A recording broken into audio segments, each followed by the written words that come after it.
Welcome to the Binge Breakers podcast. I'm Jacqueline. I am here to teach you how I overcame bulimia and my binge eating disorder, and how you can too. Through simple steps of mind management, repairing your relationship with yourself, understanding your habits, and intuitive eating. Disclaimer. This recording is not intended to be utilized as medical advice or a medical diagnosis. If you think you're in need of medical attention or treatment, please seek it immediately. This recording will also contain sensitive subjects such as binging and purging, weight, and depression. Please listen at your own discretion and do what you think is best for you. We don't have to go into it, but what I believe about weight loss is that your foundation has to be like, we have to have healed the binge eating. We have to have healed the purging. We have to have had established a normal relationship with food to then acquire aesthetic goals. So that's sort of like my stance on it. But I think it's so taboo to talk about weight loss in the binging space. And I'm like, hello, that is why we started binging to begin with. Like, this is why this is, really like the crux of it. So no, well, if you don't mind us just kind of getting started, because that's a really good topic to start on. I find the eating disorder community, while it is amazing, and there's so many resources out there, they've done a really horrible job at showing people how you could lose weight in a healthy way and how to make it healthy. And it's like either you recover and you never ever touch weight loss again, or if you do touch weight loss, you go straight back into your eating disorder. And I do think that people, like, I don't talk about weight loss a lot on this podcast because it's about recovery. It's not about weight loss. And I don't think they should be done in tandem. People do struggle with the idea, like with their weight. And there are some points where it can be important to try to lose weight, or they want to lose weight, but they feel that because the eating disorder community said you can't do it without being disordered, then they never try for it. And I feel like it sometimes drives them back into their behaviors. Because they're like, well, if I can't lose weight in a healthy way, I might as well just lose weight in an eating disorder way. It's like, no, there is a balanced way to do it, but you can't, like you said, you have to have the foundation of being in a healthy mindset with food, of healing the binge eating first, the disordered eating first, and then if you want to embark on a weight loss journey. Yeah, absolutely. And I think that it is the foundation. I use this analogy of like building a home. So if you have a goal of weight loss and you're trying to build a home on wonky foundation, which is still binging, still purging, still feeling batshit crazy. Oh shoot, can I swear? Yeah. Yeah. Okay. Oh yeah. I think I emailed you about that. Yeah, you did. I have a potty mouth when my kids aren't around. So, but when you have, when you have that wonky, like food obsessed relationship with food, then naturally, of course, like weight loss is going to be 10 times harder for you and almost never possible. I don't want to say never, but I don't like to talk absolutes, but you're making it so much harder on yourself because you're dealing with all of this over here. So yeah. It's the obsession. You're right. Yeah. When you're like you're completely obsessed with food, it is so hard to lose weight when you're obsessed with food. Right. But the thing that I love that you touched upon too, Jacqueline, is that we have this like anti-dieting culture that very much tells us that the overall message there is, well, don't lose weight or, give up the idea of weight loss. When what I found to be true with a lot of the clients that I work with is that when they have a history of binging and when they have a history of, potential purging or, again, be it self-induced vomiting or over-exercising, that they tend to have excess weight on themselves. Like there is excess weight as a result of the binging, as a result of those like, compensatory behaviors. But the reality is that if they want to lose weight, it's not necessarily that they don't know what to do. It's that they've created fear in doing that. And that's where, like, when I work with my clients, it's like bridging the gap between getting out of the fear and starting to trust themselves, because that's what all of this is about. It's that lack of trust. The eating disorder is rooted in fear, in insecurity, in shame, in distrust. And so when I talk about weight loss, which I love talking about weight loss, I love it because it's literally like you coming home to yourself. It's like, okay, I have this goal, I have this desire, and let's talk about trust. Let's talk about partnering with my body in a beautiful way that's not rooted in scarcity and fear and insecurity, but like rather I have this goal and I want to accomplish it. but I want to step outside of how I've gone about it in this self-punishing way and do it in a way that feels awesome and incredible and can be fun and actually be fun to do. Yeah. So that's what I love working with my clients. It's so fun. Well, it's cool to show someone who thought it was impossible that it actually is possible. And I agree, when you don't trust yourself and there's a scarcity, that fear in yourself, that's when you go into the behaviors that aren't so nice, that aren't so helpful.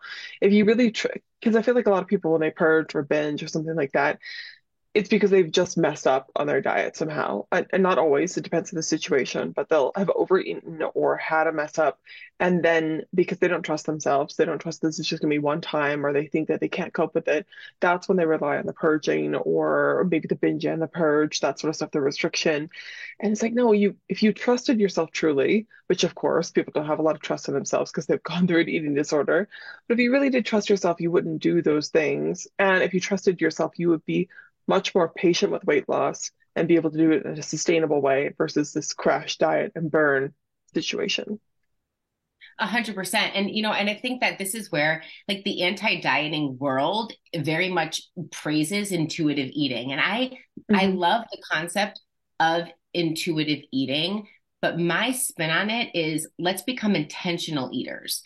And what I mean by that is like, you know, let's understand the diet. So in my program, it's called Ditch Diet Brain. And so I talk a Okay. lot about diet brain, meaning like the all or nothing mentality, the rules that you are attached to around food. And even in recovery, Jacqueline, even in recovery, I think, for me personally, I was still married to eating in a very strategic way because Mm-hmm. I was like, okay, well, if I eat this way, that means I'm not going to binge. I knew that if I eat 3 meals and 2 snacks and dessert every night, I knew that Yeah. that meant that I wasn't going to be binging or purging. I just knew that that was awesome for me. And I felt safe eating it in that way.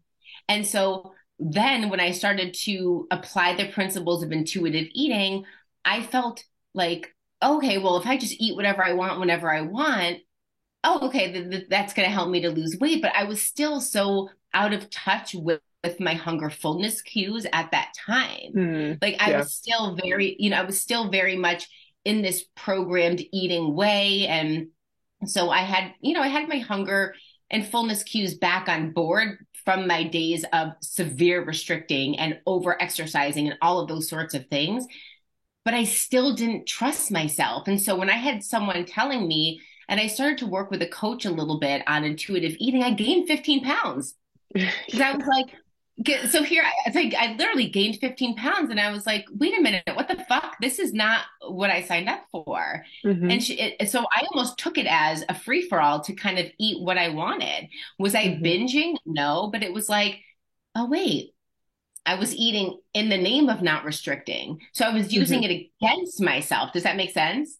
Yeah, And a so, lot of people, they've gone through restriction, they almost want to do the exact opposite, and like, well, this isn't restriction, so we're going to eat. And it's like, well, yeah, it's not restriction, but it's also not intuitive eating. It's not trusting your actual 100%. hunger fullness cues. Right, exactly. And so Mm-hmm. with my program, I do a lot of intentional eating, meaning we're taking your diet brain, we're really kind of looking under that, under the microscope, like really, what are you thinking? What are you believing about food, about your body, about all of those things? What does your future self look like? What's your future goal? Not just with weight, but your future life, your goal life that you want to be like coexisting with food. What does that even look like? Let's get a clear picture of that. Then we talk about partnering with your body. And I'm big into understanding how your brain works, into understanding your nervous system, because Mm-hmm. you've got to understand and partner with those emotions. And this is where that conversation, I think you and I even started talking about with urges, like Yep. food urges, food urges, in my opinion, the big bad wolf of binge urges, do those subside? Sure, because you're reacting to them in a different way. So they're not so habitualized in the way that's Mm-hmm. like so fearing, and it's like this big bad monster that you're trying to, overcome. But food urges, in my opinion, they're not going to go away. They're just Mm-hmm. not, at least in my experience. And I'm almost a decade in recovery. Oh, And wow. so Yeah. And so I for me, go ahead. it's no, I was just gonna say I people always ask me on consults or something like, so do you still get urges, that sort of stuff? And I always tell them like, well, yeah, I do, but they're not nearly as severe, they're not as intense, they're easier to listen to, but that's because like we've reacted to them differently over time and we've changed our thought process about them. But I really just view it as kind of leftover remnants of my eating disorder and just this weird option that I know is available in my brain. And that's why it does that. But Oh, I think if I were still like, people are so fearful of those urges having them, they make them mean so many things. And I love what the life coach school says about it. It's just faulty wiring, right? It's just, let's not yes. make a big deal out of it. It's just your brain doing what it thinks it's helpful. And then at first it's hard. At first you are very fearful of it because you react to it in a very extreme way. But over time, when you teach yourself you don't have to react to it and you change your thought process around those urges, they're really not too bad. They just sound like a voice, another voice in your head or something like that. At least it's my experience. Yeah, no, absolutely, 100%. And Hmm. I call them thought errors. Yeah, like that's like Yeah, exactly what they are. They're just like, oh yeah, of course I'm thinking that. And I think when we normalize the urge thoughts, like when we're just like, of course I'm thinking that, like I expect that to be there after however many months or years that you've been struggling, you just almost expect it to be there. Then you're like, exactly. oh yeah. Yeah. Then it's just like, yeah, naturally, of course, this is a product of how the brain works. And that's why for me in my healing journey, once I really understood how the brain worked, that was the ultimate game changer for me. I was looking for so many people to fix me, therapists, hypnotherapists. I did Reiki Mm, massages for Christ's sake. Like I did all the things trying to like look for the thing to fix me to poof, make the binging and poof, make the purging go away. And I had to understand how my body and my brain actually worked for me to realize I was the one that had to fix it. Like, I'm not mm. fix, but like it was all on me to change it. And I That's got really to decide, powerful. yeah, Yeah. I got to I think decide that. when you're constantly looking, because there are things to fix, I guess, if you want to use that terminology, right? But I knew you're trying to be careful about it. But really, like once you accept, like, oh, this is who I am, how do we work with this person? How do we change that a little bit and not try to solve everything? There are some things that probably need to be solved, yeah. But like if you just accept, okay, I'm someone who binges and purges, I'm someone who has those urges and desires. We don't necessarily need to stop the urges and desires from coming. We need to change how we react to them and learn how to behave with it. It's what I hear recently. She was just talking about self-help. I'm reading that new book by Jeanette McCurdy, like I'm glad my mom died. And she did a Okay. chapter about she was going through self-help books and she said I need to constantly be working on changing my habits. Even though continual life situations will come up that will challenge them. And it's like, yeah, I think people think they're never going to have any urges again. They're never going to have any struggles again. It's like, no, if you learn how to handle them, even if they're still coming, then you have all the power when you figure out how you react versus trying to change the behavior itself. Yeah, 100%. And I mean, I will say, Jacqueline, I have two children. I have two boys, Hmm. and they're the loves of my life, Dean and Dominic. But I will Uh-huh. say that, I had to go through my healing journey. But even then, I still had pregnancy and I still went through IVF with my second. And that was such a challenging time in my life. And, they say that eating disorders sprout during, periods of transition and all those sorts of things. And yeah, for sure, seeing my body change for the first time with my first child through pregnancy, that was incredibly difficult, and even through IVF and doing the shots and the hormones and all of those things and putting my body through that duress just to try to get pregnant. I mean, there Hmm. was a lot of emotional eating that I was doing during that time. But the beautiful part, Jacqueline, during all of that was that I was so aware of what the fuck I was doing. Like, I was so, Okay, yeah. Hmm. like, I was just like, I'm eating emotionally and I know why. And this is just what I'm doing in the moment. And I'm okay with it. Like, it was Yeah. just the power of permission, the power of awareness, and just giving myself the power of I'm making this decision and I'm owning it and I like my reasons, Hmm. and it was There's just that, yeah, they're so powerful.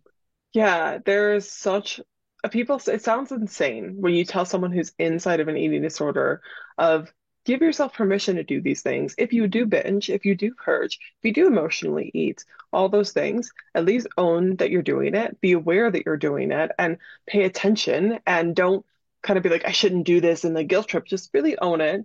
There's so much power in that. And that's what I did. The last 6 months of me binging was very intentional and aware. I'm just like, I know I'm doing this. And because I knew I was doing it, I wasn't so guilty about it. I didn't feel so bad about it. And then I was able to pay more attention, and I started realizing this sucks. Like, it's not very fun. I don't know if I want to keep on doing it. And when you do it from your own power, you know easily where you can change it too. But tell me, what was it? I am so scared. I think I want to have kids, but I'm so scared of pregnancy. Not because I don't think can't handle it. I think I could. It's just terrifying to know your body's changing. I will admit fully I have a huge fear of that. But tell me how you went through that. How did you handle pregnancy and your body changing? And were you still struggling with your eating disorder then, or was it just emotional eating? No, Okay. no. So I was very, very grateful. So I struggled. I'll answer your question and kind of go back to give you some backstory. So I entered my 30th decade, I should say. So I was like 28, 29, and that's when I found my coach. And that was the ultimate game changer for me. So in my 20s, that was when I was in the height of my binging, my purging, just in it, over exercising. I mean, hiding food, stealing food, replacing roommates' food, doing like the whole nine. Yeah. Going to grocery Classic. stores. Dude, just classic, right? I remember going to grocery stores, spending $50, $60 worth of binge food. And the cashier was like, oh, someone's having a party. And I was like, yeah, I'm having my nieces and nephews over, a sleepover at Auntie's house. And at the time, I didn't even have nieces and nephews, like just acting so uncharacteristic of Stella Rivers, well, Stella Cutrano at the time. And people who knew me would never know that this was my like secret double life that I was having. So like people would describe me as this outgoing, social, confident, person. But on the inside, I was massively struggling with this fucking disorder that was consuming my entire existence. And so I was really good at faking it. And so anyhow, I found my coach. This was, before I was turning 30, I met my now husband. And, that was my compelling why. Tony Robbins talks about a compelling why. And so for me, I had found this person that I could see marrying, and I always wanted to be a mom. And I knew that I'm like, wow, this is my opportunity. And I didn't want to replicate my 30s in what was happening in my 20s. And so that's when I just was like line in the sand moment. Like it was a hard decision of like, this was it for me. I don't give a shit what I had to do. I was in and out of therapy and all of that. And it just, nothing like resonated with me because I didn't understand how my brain and body worked. And that was what my coach taught me at the time.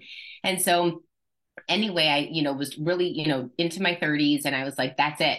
And so Keith and I got married. And at the time I was really, I had been, healed. I had been really, abstinent from the binging and the purging. And so I was going into my pregnancy, and I found out that I was pregnant. And of course it was like the most amazing thing in the world. I always knew I wanted to be a mom. And then what was really a mind fuck was my first trimester. I was so sick, like so sick. So here I was throwing up every morning, multiple times in the morning without self-induced vomiting. Like I wasn't doing this to myself. And I was like, wait a minute, what is happening? Yeah. This is the weirdest thing. I'm sure that'd Um, be very triggering in some ways for people who yeah, struggle with purging in the past.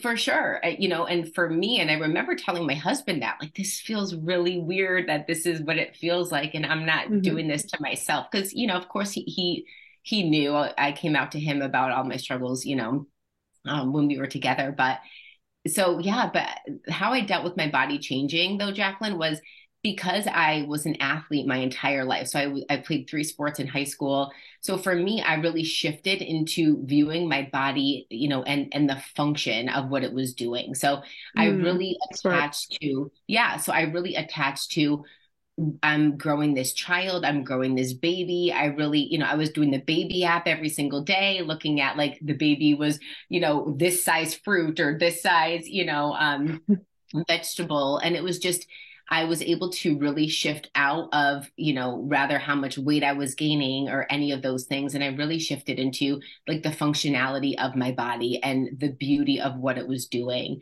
and what it was creating. And I was really able to step into that place of just like acknowledging that. Was it hard? Absolutely. Like it wasn't easy, especially coming from a disordered eating background and struggling with my relationship with my body. Of course, it had its challenges, but I will say that it was really the most amazing thing to witness that your body was able to do that to produce a human and just to have this beautiful baby at the end of all of it. You're just like, wow, I did that. And you feel like a Greek goddess after.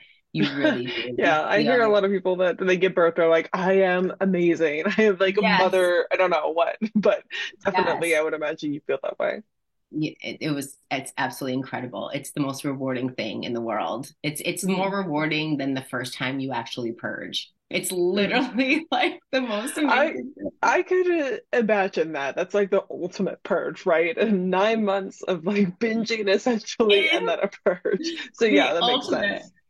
Totally. Well, Hmm. for my firstborn, it was the ultimate eviction because he was like almost 2 weeks late. I was like, get this kid out of me. I was Oh, that like, sounds awful. it was, Jeez. yes, Yeah. that was horrendous. But overall, Yeah. though, no, it's No, I amazing. think that what you said about treating it like you were an athlete, your body almost I was thinking while you're talking about you're training for a specific sport, the sport was Yeah. giving birth to a baby, right? But um it's kind of taking your eyes off being so body focused and focusing more on the function.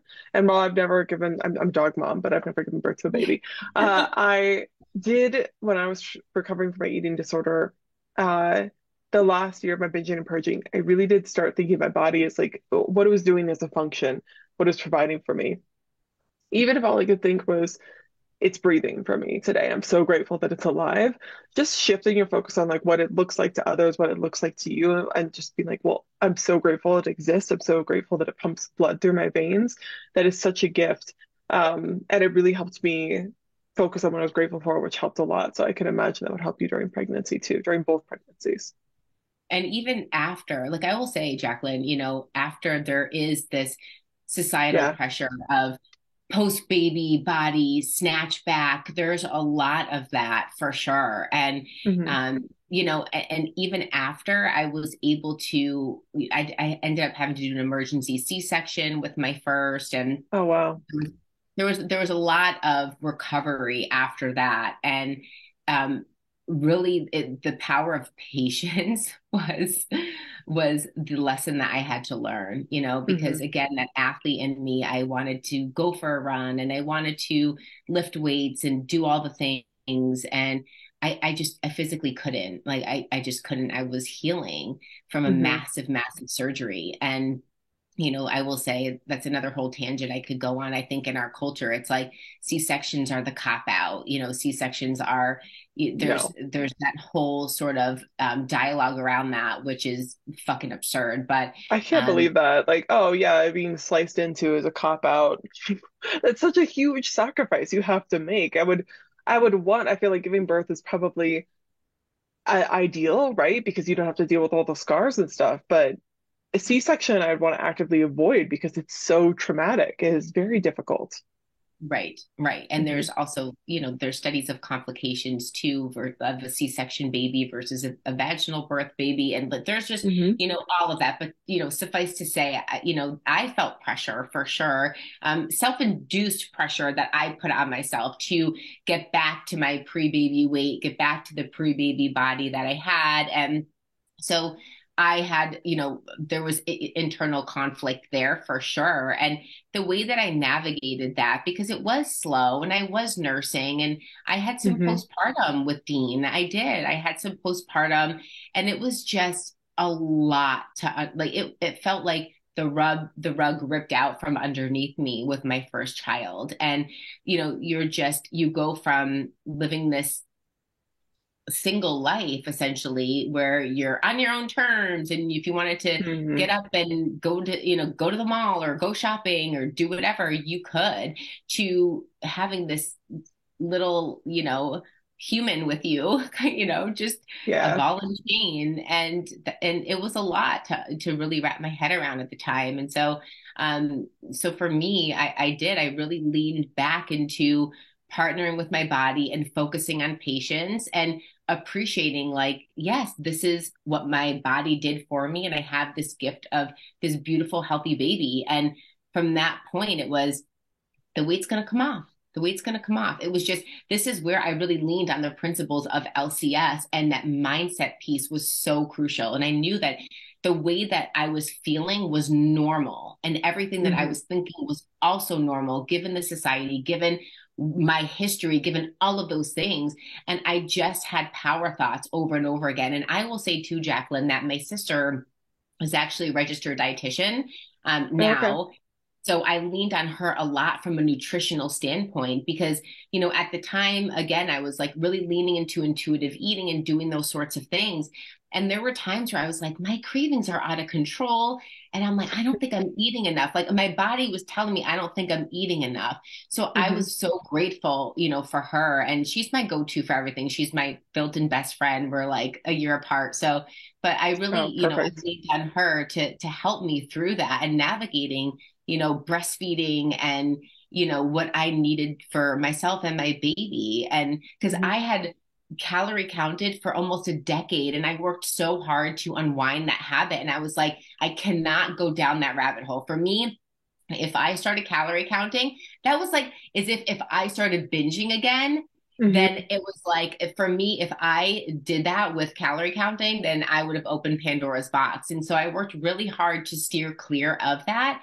But what I will say about the whole like pregnancy, and I'm going on a tangent, but what Yeah, I you're will fine. say about the whole pregnancy experience was that it was the best time to truly practice intuitive eating and intuitive movement, because Hmm. you can't not listen to your body when you're pregnant. It's screaming at you 24/7. It is Yeah. literally screaming at you 24/7.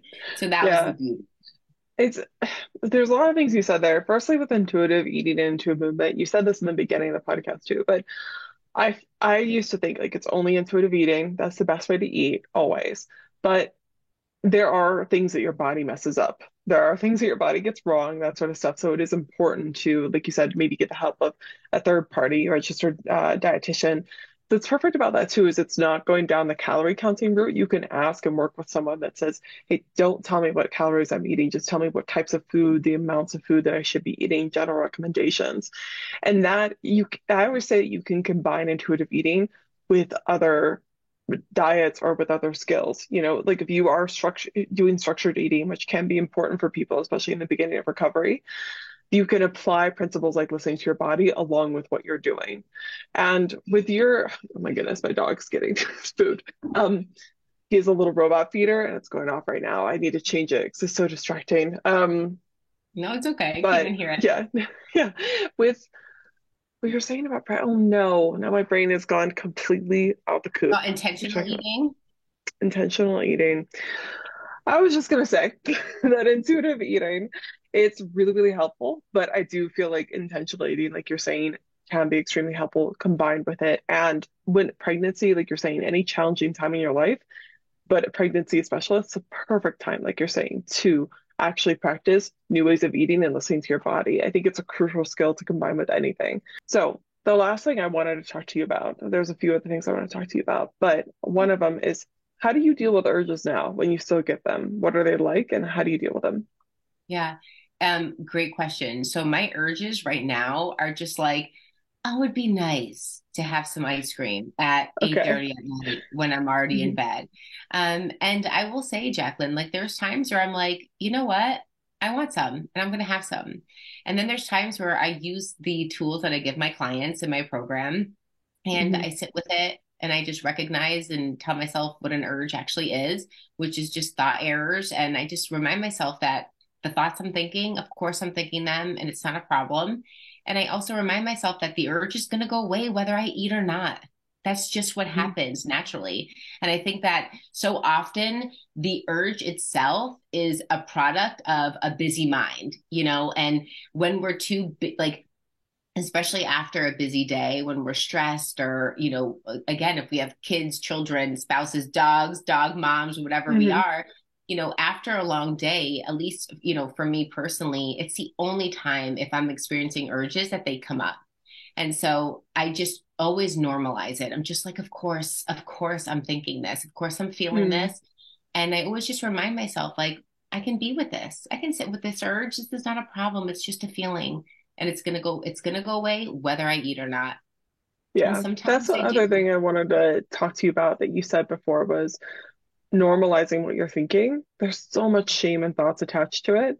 And I do find there's a lot of power in me. Like, of course I think this, especially with your history, eating disorders. Whenever I have weird thoughts to purge or binge or shut down, or even sometimes I have urges for alcohol, I'm like, of course I would think this. I've just had a really busy day. This was my coping mechanism for years. This makes total sense. My brain is trying to shut down in any way possible, and it's sending up signals for that. And I find that when you can just even before you try to change something, try to do something about it, can just be like, this makes sense.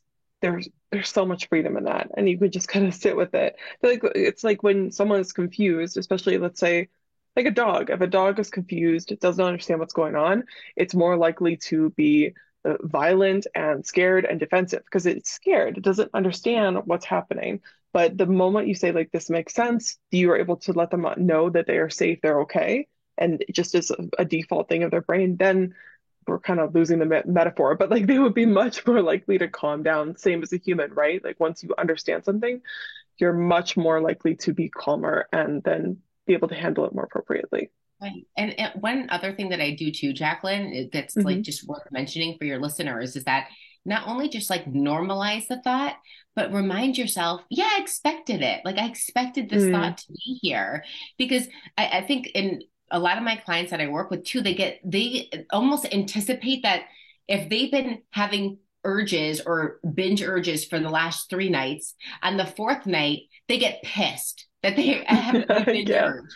They're Hmm. like, Stella, and then they message me and they're all worked up. They're in a frenzy and they're like, Stella, I'm so upset. I'm experiencing a binge urge right now. Why am I getting this? And I'm like, tell me how it makes actual sense that you've had these binge urges for the last 3 nights. It's the fourth night in a row and you're still experiencing it. Like, how does it Hmm. make so much sense? The problem comes because you're not expecting it. You're expecting that you're not having it rather than expecting that you should have it, that you will have it. Right. Yeah. Because that's where it's like the expectation gap. I'm like, you just rather than not expecting it, expect that you are going to have the urges, welcome it, allow it to be there. We're not fighting it. We're just going to just, yeah, hey, oh, hey, girlfriend. Just like, oh, hey, of course you're here. What's Hmm. up? Yeah. Sit next to me. Come The along for the party. What's up, girlfriend? Yeah. yeah, just treat it like it's a third. Yeah, there's something I said a long time ago about like, what if you had urges for the rest of your life?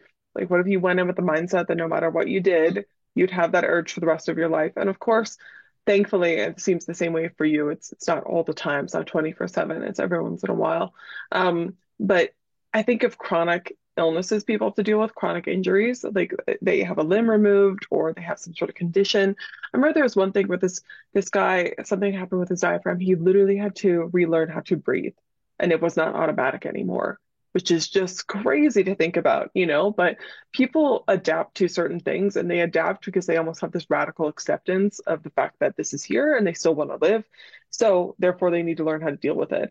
Urges, of course, you're going in with the hope that they will eventually be less urgent and less frequent and less intense. But I do think that when you can go in with radical acceptance of, oh, of course it's here, come on in, this is expected, then you're less likely to freak out and react differently because you knew it was coming, like you're saying.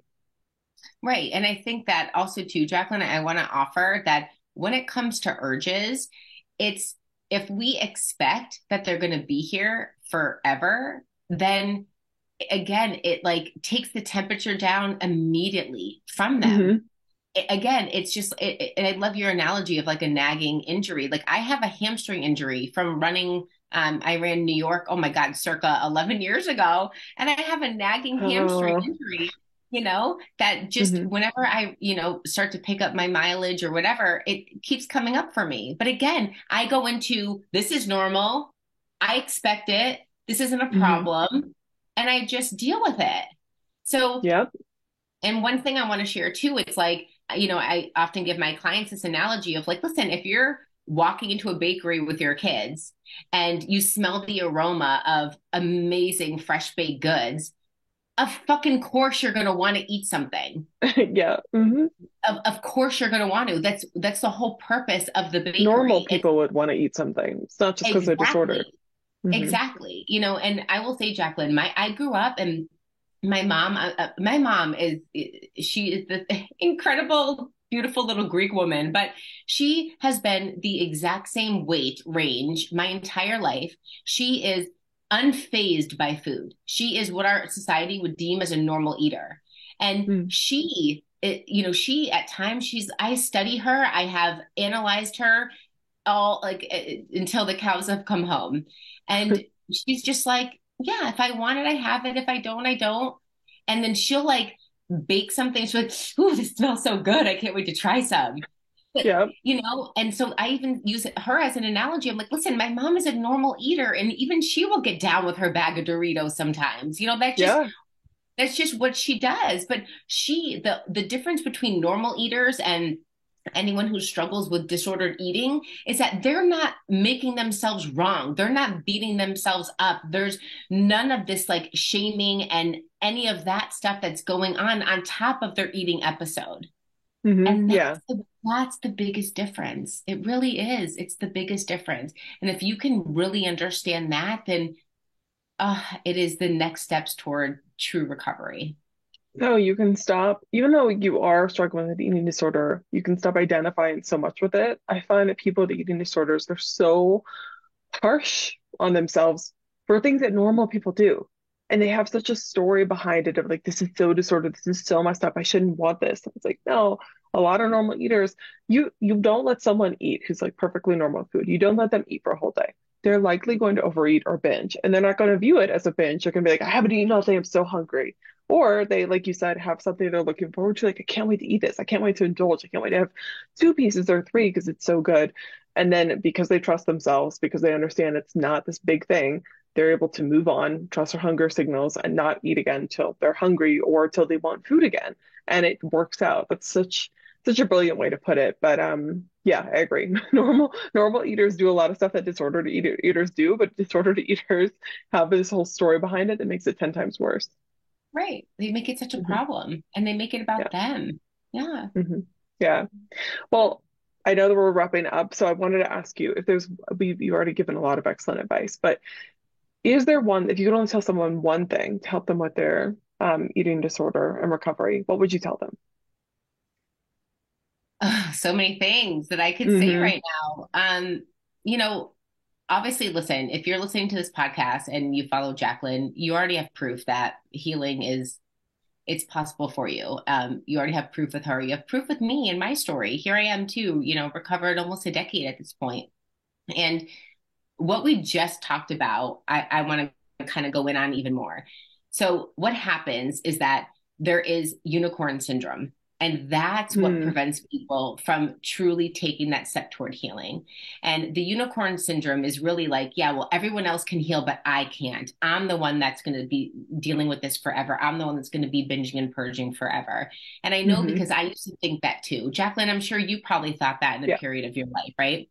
And the reason why unicorn syndrome continues to keep us in what I call the quicksand is because the moments after we binge, the moments after we purge, I teach my clients that that's the most magical moment to understand and address and really look at the patterns of your binging and your purging. I have a whole sheet in my program called the Detecting Diet Brain Sheet, because I encourage my clients to get out of self-loathing and shift into being a detective in those exact moments. Because when you're too busy thinking you're a unicorn, what you're doing in those moments post binge and post purge is that you're continuing binging. You're still binging. You're not being productive. 100%. You're still binging on how much food you ate and how much you didn't get up when you vomited, or whatever that looks like for you. You're still binging on the bullshit. You're still binging on the nonsense, rather than truly binging on finding what worked, finding what didn't. What were your thoughts? What were your emotions? What were the environmental triggers that caused you to engage in that disordered eating? Mm-hmm. And so my biggest advice would be to, if you want to stop thinking that you are the unicorn, then start analyzing and assessing those exact moments after you binge, after you purge. Like, stop making it personal, look at it for what it is, and really start to dissect and become a detective rather than be a dick to yourself. Like, that would be my Yeah. biggest. That So would be quote my you biggest. had, binging on the bullshit. I'm going to write that. Like, I'm gonna put that in an email. I'm gonna write that down after this. That's great. But also, yeah, I love that the unicorn syndrome. I don't think I've heard that, but I obviously knew exactly what you meant. And something I do whenever I talk to someone new, they almost always ask me in some sort of way, "Do you think it's possible for me, though?" For me. And I always tell them, "Yeah, I do. Firstly, because you're human, you can change, blah blah blah." But also, I talk to them about why they're still binging, and they think it's just because they have a problem, that they're weird, that they're the unicorn, but really they're just not using the tools, or they're not using them correctly, and they have a really messed up belief systems about those tools. And then yeah, they continue, they try it once, maybe they don't try it for long enough. Like, there's so many little things that they're doing wrong, and it's not because they don't understand, they're not capable. It's just that they don't understand how to use them correctly or how to use them long enough. They're just, it's like the example I used a while ago with someone was, if someone kept coming into surgery to get their knee fixed, and they were like, my knee keeps breaking, but you find out later they keep beating their knee in with a hammer. It's like, well, it's not the knee's fault, it's the hammer. You need to stop using the hammer to beat the knee in, right? It's not Right. you, it's the tools. So I couldn't agree more with what you're saying, to stop being a unicorn, stop binging into the bullshit, stop making it personal, and start looking at what's going on. Yeah, and one thing I want to offer too is that it is Mhm. so easy. It's easy to make it personal. It's easy Yeah. to make it about you. The hard Hmm. part is to actually stop doing that. The hard part is to assess. The hard part is to say, you know what? This isn't a Stella problem or a Jacqueline problem or a whatever your name is listening to this podcast problem. The harder part is to say, yeah, let me actually look at this, because this is going to inch me closer to the life that I actually deserve and want for myself. That's the Hmm. hard part. That's why I call it, I don't even know if that's a syndrome. I don't know. I just made it up. It's But a it's like, great name for it. yeah, it's like, but and I know for me that kept me stuck in it for pretty much my entire 20s. My entire 20s of a decade, where it was just literally me thinking that this is a Stella problem and I'm just fucked up and I'm never going Mhm. to overcome it. Yeah, no, there's no reason to think that. But you're right, it is easy. I think it's, what's that? It's actually a syndrome. It's some sort of condition. But when someone cuts you off in traffic, it's because they're a bad person. When you cut someone off in traffic, it's because you were busy. It's because you weren't paying attention. It's because of that. Like, it's so easy to reflect towards ourselves something different than we see for other people. I don't know what that actual condition is called, but we Oh, all is do it it. like thinking the world's against you type thinking? Is that what you're talking what you're or No, like it's worst just case that scenario? we rationalize differently for ourselves than we do other people. And Mm, sometimes it's in a negative way, sometimes it's in a positive way. But we tend to think in a way that serves us best, even if it's faulty, it's really not serving even if us. it's yeah, completely Yeah. false. Yeah. And what you said about like if making it personal is easy, you're totally right. It's very easy to, because your brain wants to find a simple solution as well. So it's like, oh, 100%. what's the obvious solution? Oh, it's you. You're the issue, right? It's like, well, no, that's not necessarily the case. Right. Right. Yeah. Okay, we could talk about this forever, but where can people find you? Oh, sure, sure. So my website is ditchdietbrain.com, and on social media on Instagram, you can find me at Stella Q Rivers. Okay, that's very simple. I love the ditch diet brain too. And I just want to say, all the advice here you offered, amazing. And I love that you are open to talking about weight loss and being a little bit more contradictory in the eating disorder world, even though it obviously shouldn't be that much of a contradiction, or what's the term I'm looking for? Like inflammatory like thing, but it Yeah. is. So I just want to commend you for being brave about that too. Thank you. I appreciate that. Yeah, I will say, you know, as a coach, I think it's amazing. And once we wear the coach hat, we have our own insecurities and our vulnerabilities, and it is hard to speak our truth. And I'm working through all of that myself in my own business and what I say and my stance. And I love talking about weight loss. I do. I love it. I love helping my clients with that. And I don't think that there's a problem with that at all. So yeah, it's awesome. Yeah. It's awesome to speak your truth. Yeah, absolutely. All right. Well, I'll let you go. Thank you so much for being on, Stella. Thank you for having me. It's been an honor. Hey, if you found this episode helpful, check out my website at bingebreakers.com. It has free courses, awesome group coaching, and private coaching available to you right now.